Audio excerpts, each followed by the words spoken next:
Welcome to Rainy Day Recess. This is Christy Robertson, and I am back with Megan Larkin. Hello. For our series on the Washington State Legislature that we are calling the Big Three Briefing.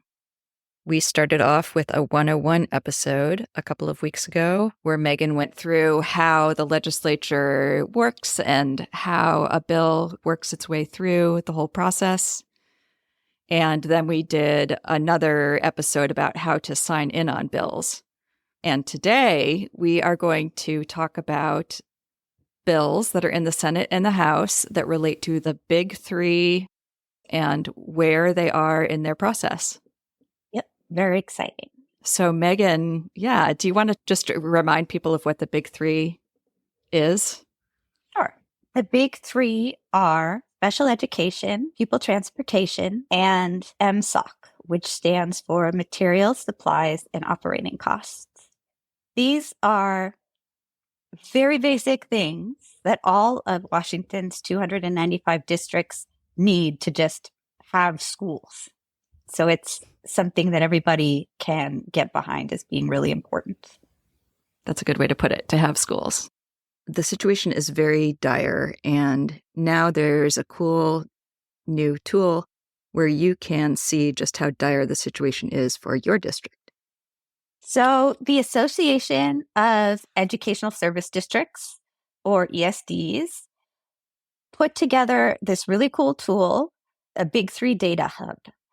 It is going to be linked in the show notes, and it breaks out by district and then also by county just how big these gaps in transportation, special ed, and MSOC really are. And the numbers are just staggering. So for those of you interested in data or in doing advocacy work, I'd really encourage you to check this out because seeing these numbers reported is really powerful. Yeah, you can look at every single district and it's really clear, colorful bars to bring to your legislators to show how underfunded we are. So thank you for sharing that. Yes. Yeah, an excellent thing to give to legislators. It can show exactly how underfunded is the district that you're in. One of the biggest hurdles in the process of making legislative change is to actually have bills introduced to address them. And we've got that going. Let's start with the Senate. Can you tell us about the bills that we have around the Big Three there? Yes. On the Senate side, for transportation, we have Senate Bill 5187, which was offered by Early Learning and K through 12 Committee Chair Lisa Wellman, Democrat from Mercer Island. We have 5192, which is an MSOC bill by Senator Nobles. And we actually had two special education bills. One, 5307, came at the request of the state superintendent, and another very similar bill, 5263, was offered jointly by Senators Peterson and Braun, who are the majority and minority leaders of the Senate, respectively. So that's a bill with a lot of juice behind it. And there was a hearing on all four of these bills last week. Yes, the first of many hurdles was this hearing in the Senate Early Learning and K-12 Committee, which was on Wednesday, the 22nd of last week. We did an episode that mentioned this hearing where we asked folks to sign in pro. So we want to make sure that we're telling you what happened at the hearing now. And the news is good. Everybody from the education advocacy community, everybody from superintendents like Dr. Jones from SPS was there, to education service district leaders, to WASBO, who's the business officers of schools, to WASDA, which is the school board directors, teachers unions, Washington State PTA. Everyone was there, which was great to see. And they all gave testimony around the Big Three Senate bills. So largely the testimony around the transportation and the MSOC bills was, we are in a real trouble. We need more money for these. Here's some improvements that we think you could offer. For example, in the bill, it states that OSPI doesn't need to bring forth a new transportation formula until 2028. Melissa Stone, who's on the board at Washington State PTA, gave testimony that that's 3 more years of chronic underfunding. That is too much. This bill begins to address the flawed formula that has led to underfunding in districts across the state. Please consider moving the date up from 2028 for the OSPI report on transportation data and make recommendations for a new formula. Let's try to close the gap quicker than 3 more years of underfunding. And it was so cool to then have OSPI testify and be like, yeah, we're ready. Like, we don't need 3 years. Move that up. Here's Senator Paul Harris asking a question and Tyler Munch from OSPI answering the question. So, Tyler, I appreciate that. So the 3 years, it sounds like you can react much faster than that. Is that correct? Our agency react faster? Well, I would say we had a plan, and I don't think the legislature was prepared to fund it, I think was the issue. Okay. Yeah, we're ready to go. So it was a lot of stakeholder groups giving feedback about how to improve these bills. And then another piece of testimony that we wanted to play was from the Lake Stevens superintendent. Yes. So Lake Stevens Superintendent Mary Templeton spoke about what she could have bought with all the money that she had to spend above and beyond what the state funds for MSOC, special education and transportation. So for Lake Stevens, that number was $26 million combined over 5 years. She gave examples of all of the cool stuff that money could have been spent on if the state had fully funded MSOC, special education, and student transportation, as is its constitutional duty. As a superintendent, one of the things that you get to experience is paying the bills. And as you sit at your desk and you sign off on all the things you're scrutinizing, you're looking, trying to make ends meet, and you're like, oh my God, how much is that utility bill? How much is that for that textbook adoption? And the list goes on and on. For us, by the way, it is $16 million over the last 5 years that we've spent on MSOC. That was money that should have been spent, or at least was intended to be spent, on our children in a different way. For us in Lake Stevens is $26 million over the last 5 years that we have spent on special education, transportation, and MSOC. I did some number crunching. And here's what I would like to buy with some of that money. I could have bought 2 mental health therapists in every school for every year for the last 5 years if I would have had money from MSOC. I could have offered a club for every elementary school every day after school, cross country, theater, technology, robotics, music, orchestra. Those are the things that our children need for the future. This is a really good reminder of the types of stories that we can tell as advocates that resonate with people. Because who would not want 2 mental health therapists in every school in their district? Yeah, absolutely. Great testimony. And also, we asked people to sign in, and people did. Yes, they did. It was so exciting. And thank you so much for doing that. For the Peterson-Braun special education bill, 2,696 people signed in total, with 2,432 signing in pro. For the Wellman transportation bill, 2,467 people signed in total, 2,422 which were pro. And for the Nobles MSOC bill, 3,637 people signed in total, 2,541 of which were pro. And you can see how there's a bigger gap on the Nobles bill, because that's where the conservative ladies of Washington showed up and got a bunch of people to sign in con in order to make it look like the MSOC bill was controversial. But because the education advocacy community rallied, we had enough pro sign-ins that it didn't actually look that way. It is still very clear that the majority of Washingtonians, the vast majority, want MSOC fully funded. More than twice as many pro signatures, it looks like. Yeah. And then the special education bill that was requested by the state superintendent that committee chair Lisa Wellman offered had a total of 1,000 1,602 sign-ins, 1,369 of which were pro.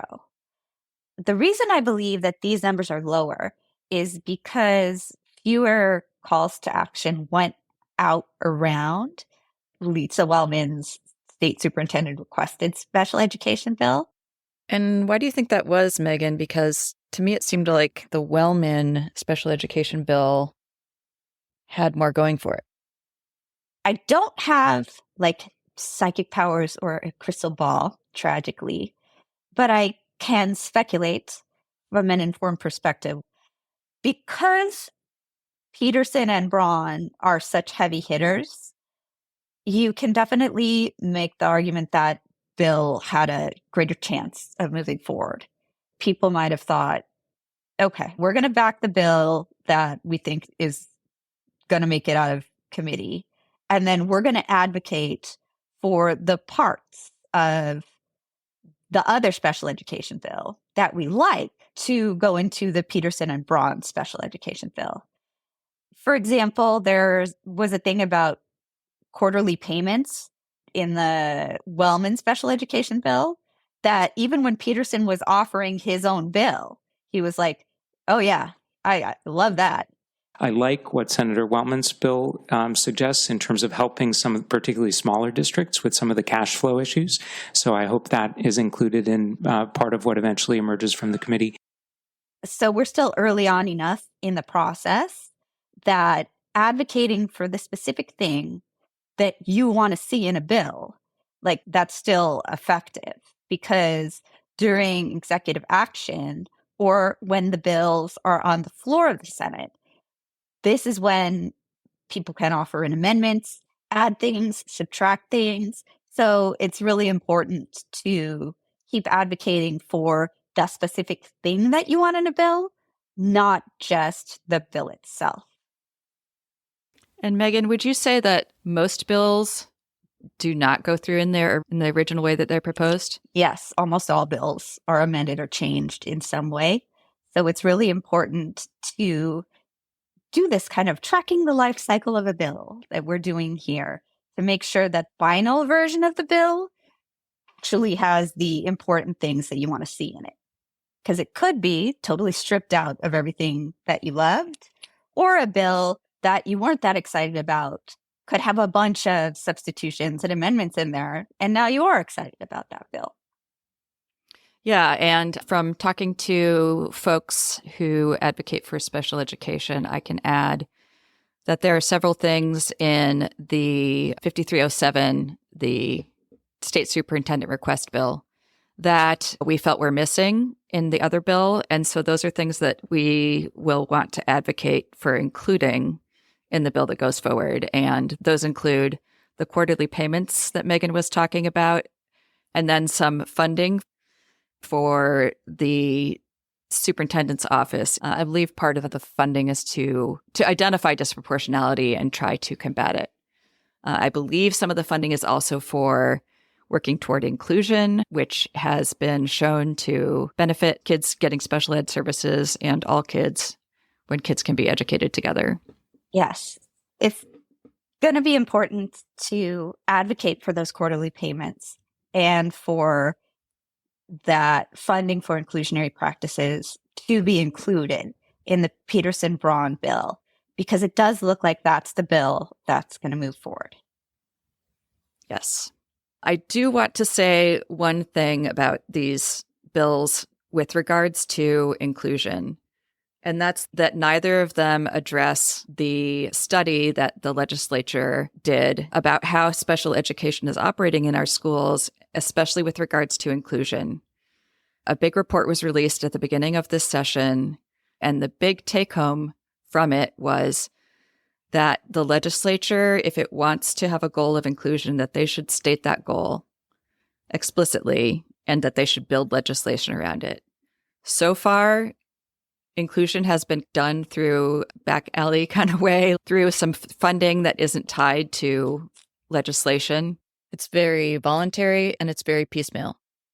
And other states are taking a much more explicit approach and therefore a more effective approach. So that's Yes. what neither of these bills does that. And that's something that we're going to need to tackle if we want to do special education more effectively in the future. Yes. And now is the time in the process where we can advocate for that. That could absolutely be added in to the Peterson-Braun bill or perhaps some of the bills on the House side. That's a good point. I shouldn't be so resigned. Yeah, we could request that the money that's being shunted to the superintendent in this back alleyway is funded explicitly in these bills. I think this speaks to how important and empowering it is to know the basics of the legislative process, because then you know when to advocate for adding in all of these important things that you want to see in the bill. Yeah, totally. Is there a special education advocacy group that we can shout out for folks to follow their action alerts so that they can advocate for these things that you mentioned? The ARC of King County and the ARC of Washington are very strong advocacy organizations. They focus on intellectual and developmental disabilities, which includes autism, and they really track a lot of disability-related bills. There's also Disability Rights Washington, and neither of those are specifically focused on education, but they track special education bills. In terms of special education, there's not really a statewide advocacy organization. The Special Education PTSA in Seattle is a group to follow, but there's not like a statewide equivalent, unfortunately. One other org I'll shout out is the League of Education Voters, which does track a lot of special education bills specifically. And so, Megan, what happens next with these bills? They had their hearing in early learning, but they're still in that committee, right? They are still in that committee, and they are scheduled for executive action on Thursday, January the 30th at 10:30 a.m. And what does that mean? So the committee is going to go through the bills and look at the bill report, which summarizes the testimony and things that people gave last week. And then they're going to consider making some of these changes that we talked about. For example, Peterson seemed excited about adding the quarterly payments to his and Senator Braun's special education bill. So perhaps the committee might add that in at this time. We aren't allowed to testify during this executive action, but usually you can watch by either going there in person or by watching the stream on the legislature's website. The $1 billion bake sale is scheduled to be down in Olympia on Thursday the 30th. So it'll be really interesting to see what those folks do around the committee hearings and things that are on the date where they're in Olympia. Yeah, it actually turns out to be a big day for education on Thursday when they're having their big rally. So that's pretty cool. Yes, it was very fortuitously timed because there is also an important hearing in the House. Great transition. So let's talk about the House. So in the Senate, it was very clear early on what the main big three bills were going to be, because there was one transportation bill offered by the chair of the Early Learning K-12 Committee. There was the MSOC bill that another committee member put forth. And we have the Peterson-Braun special education bill that has the majority and minority leader of the Senate. And then the committee chair, Lisa Wellman, also offered the OSPI requested special education bill. Given who is offering these bills and who is requesting them, it was pretty clear, like, okay, these are the bills. And it's probably going to be the Peterson special education bill that moves forward. And the OSPI requests are going to be folded into that bill. In the House, there is less clarity, but all of those bills have been scheduled for a hearing in the House Appropriations Committee on Thursday, January the 30th at 4 p.m. And that's just the special education bills, though, right? Yes, just the special education bills. Okay. There is a transportation bill in the House and a pretty great MSOC bill in the House. But from what I'm seeing right now, I do not believe there's action on them next week. So we can perhaps talk about that in a later podcast. And just to review, if there's an MSOC bill that's going forward successfully in the Senate, there doesn't necessarily have to be one also going through in the House at the same time. Yes. So at the end of the whole legislative process, only a handful of bills will remain standing. So like both the House and the Senate MSOC bill are probably not going to make it through. They talk about one being the vehicle. At some point, they start talking about either the House or the Senate bill being the vehicle. Yes. So that'll be later on in the process, either the House or the Senate bill for each of the big three will become the vehicle for all of the things around that area. So we might see aspects of the House MSOC bill folded into the Senate one or vice versa. So this is kind of the stage where we're waiting to see which bills rise to the top. Yes. We're waiting to see which bills rise to the top, which makes it really important to keep advocating for the things you want to see in those bills. So like the Senate MSOC bill, for example, there, in my opinion, needs to be a lot of things added to it because it is a starting point, but it needs way more stuff in there. So we can keep advocating around that. And by the end of the session, either the Senate or the House bill will be the vehicle. And hopefully our advocacy has been effective and the last bill standing has the things that we'd like to see in it. Great. So should we talk about the House bills that are going to be heard in appropriations on Thursday? Yes. So there is less clarity around special education bills in the House. We had those two bills in the Senate, the Peterson one and then the state superintendent request one, and they were both pretty comprehensive and had many similar points. This is less so in the House. And I know, Christy, you have lived experience and advocacy experience around special education. So I'm wondering what you think of these bills that are offered up in the House around special education. Yeah. So first of all, you provided me with a really cool chart that compares all of the different special education bills that was created by the Washington State PTA. It's very helpful since there are currently 5 special education related bills with all sorts of different pieces and parts and numbers associated with the many complicated aspects of special education. I think the most comprehensive best bill that's in the House is 1310, which is brought by my representative, actually, Paulette. And it was also a state superintendent request bill.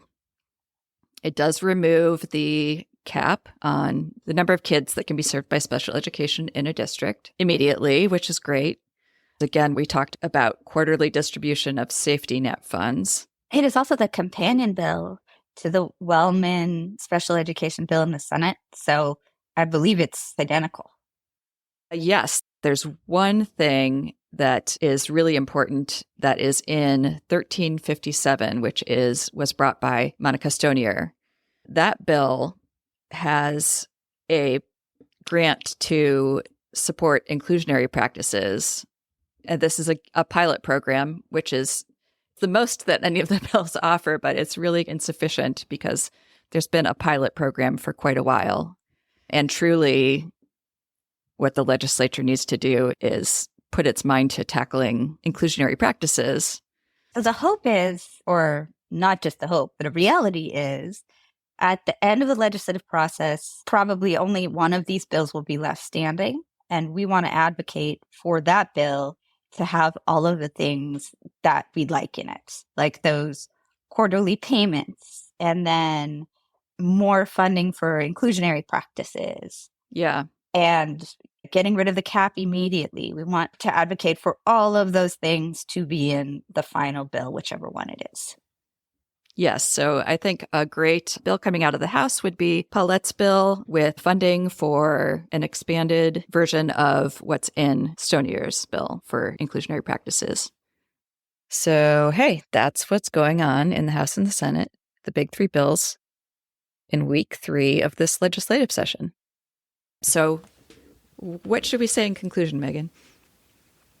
to highlight just how cool the message discipline is that we're seeing here. It does not always happen. And you can see how powerful it is to have everybody in the advocacy community line up and all say unequivocally, we need more money for MSOC. We need more money for transportation. We need more money for special education. And here are the practices that we want to see included and supported by legislation. This is extremely powerful because something that happens sometimes is legislators will play groups off of each other, or there will be disparate pieces of legislation and there won't be a critical mass of legislators focusing on this one area. So this message discipline is really powerful. It leads to really powerful and successful hearings, like the one that happened with the Big Three on the 22nd. Thank you again for everybody who signed in pro. That was really impactful. That was a way for the community to also participate in backing the Big Three. I think this also speaks to how important it is for advocacy groups to talk to each other and to not see each other as rivals, but instead to focus on the things that we have in common. And I don't mean that in a like hearts and rainbows kind of way. I mean that in a purely strategic, pragmatic way. Because if we fight with each other, we're not all backing the same things. We're not having these successful hearings. Message discipline can't always happen. We can't always form coalitions, but many times we can. So I think it's important to recognize the power that's in that, the power that's in collaboration. I mean, if this coalition is fruitful and we have a successful legislative session, it will be really interesting to see where they go next. Yes. So I do hope that once we tackle MSOC, special education and transportation, the coalition can turn its attention to something else that benefits all of Washington's 295 districts, because one of the few upsides of there being so many problems and so much underfunding in education is there's a lot of areas that we need to work on. So I am hopeful that we'll be able to focus on something else next term with the same degree of collaboration and discipline. We will be back next week to talk about how things went in the hearings and executive sessions that happened this week and talk about what comes next in the great journey of these Big Three bills. Yes, go Big Three, go. Let's go out with Senator Wellman. And so I'm glad we had the opportunity to present this to you today and make you, the public, and those in the room with us today aware of the situation and hopefully support us as we continue to press forward with this challenging situation in a time when our state has some economic challenges, but this has got to be our number one responsibility, is the paramount duty of the state, and we intend to honor that duty. Thank you very much. We are adjourned. Let us know if these legislative updates are helpful to you or what else you're curious or confused about by emailing hello@rainydayrecess.org. Go to our website to see our show notes or to subscribe so you don't miss an episode. Stay curious, stay cozy, and join us next time on Rainy Day Recess.